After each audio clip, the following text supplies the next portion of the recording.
China's credibility as a development partner, your presentation went off, which might not have been entirely coincidental.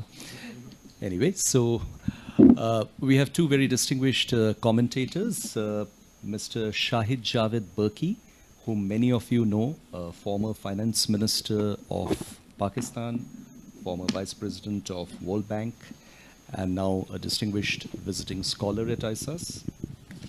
Sir, if I could have your comments, maybe well, for 10 minutes. Thank you very much. This was a masterly presentation, extremely good. And I'm not being Iftikhar Chaudhry in this context. He says, he's my mentor, he says every comment should begin with a very good compliment, but this is really meant.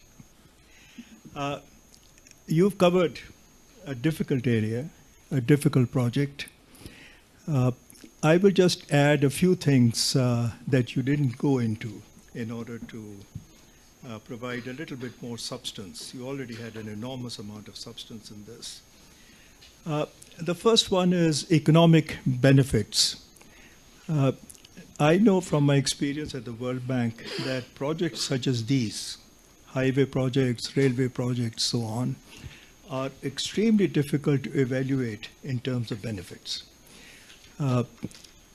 When I was at the bank, we made a number of mistakes in determining the usefulness of any major investment, and this would apply also to this particular investment, which is large, which is very complicated, covers a number of areas, and it is hard to say what it will produce in terms of rate of return if we are looking at rate of return in terms of what money is going to be spent on the project, which is $45 to $50 billion.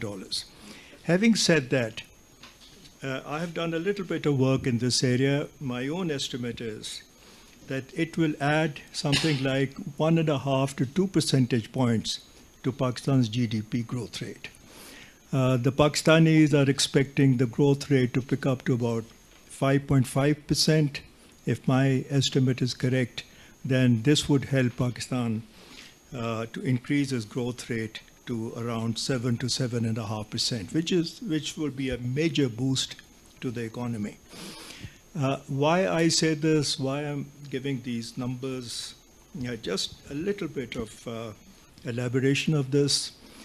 Pakistan currently invests around $45 billion in its economy, which produces a rate of growth of about 5 to 5.5% in GDP. If the Chinese investment brings in something like $5 billion a year, I'm expecting a gestation period of not 15 but 10 years. Then I think it will generate another $5 billion of additional investment and savings from the Pakistani side. This will happen for a number of reasons. This is the only large foreign-funded project that I know of where the relationship is not between two governments, but between entities, private sector or public sector entities below the government. The Chinese work is going to be done mostly by state-owned enterprises, and they are looking at collaboration with Pakistani enterprises, both state-owned as well as those in the private sector. So keeping this out of the government domain, largely out of the government domain, leaving government just to do broad planning and then leaving entities to do the detailed planning is the right approach. And this gives me greater confidence than if this project was entirely government to government. If you draw a kind of matrix with economic and strategic interests, say, ordered on the horizontal axis and China and Pakistan on the vertical axis, it's interesting that there is not much overlap in the two areas. Chinese strategic interest that Dr. Wolf emphasized to a certain extent is gaining access to the sea. I was telling him that I had a conversation a long time ago, something like 20 to 22 years ago, with the then Prime Minister of China, And he took me to his office and he said to me, look at China's map. And do you find anything strange about that map? And I had no idea what he was talking about. So I said, tell me. And he said, we are the only large country that is landlocked on three sides: India, United States, Russia, etc. All countries open at least on two sides, if not on three sides. We are landlocked on three sides. We want to open to the west. And the only way that we have of doing this is to go through Pakistan. And he said, we are not getting as much response from the Pakistani side as we would like. Now that response has come, but it has come 2 decades later. So this is not an accidental thing on the part of the Chinese. They've been thinking about it for a very long time. Another important thing about the structure of the Chinese economy is that their wages have increased.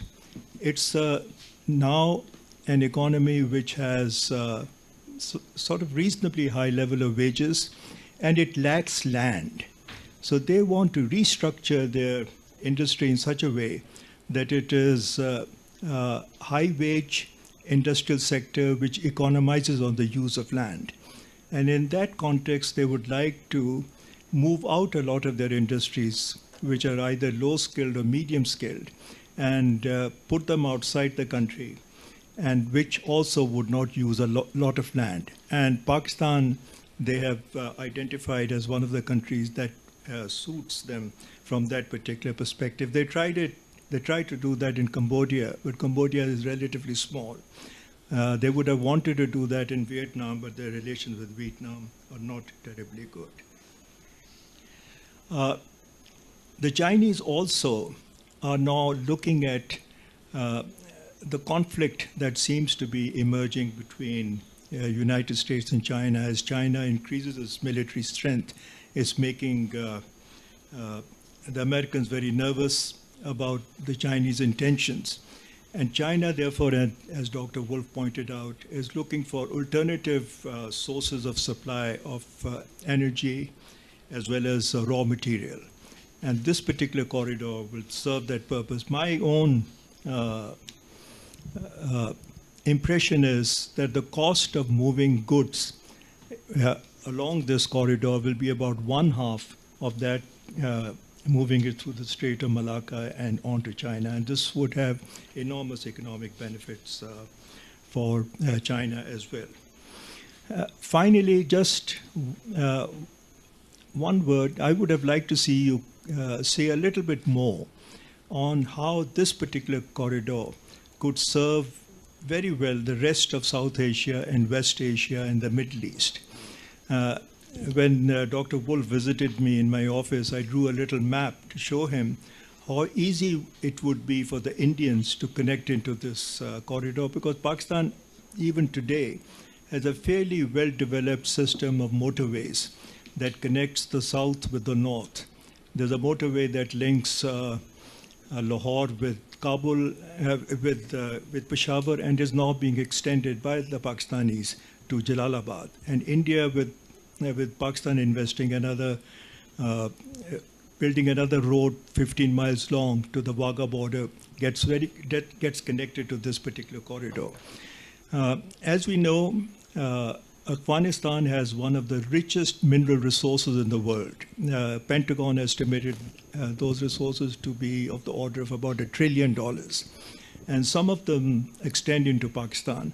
Chinese, hungry for those kinds of resources, would like to exploit them and get the minerals out and then use this particular corridor and various branches of it in order to get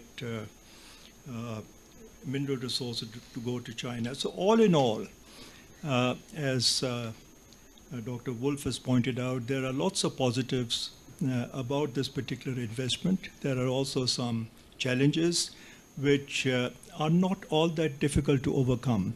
Security concerns, I believe that Pakistan has decided to create a new force within the military to provide special security to the people, the Chinese, who will be working on this project. So thank you.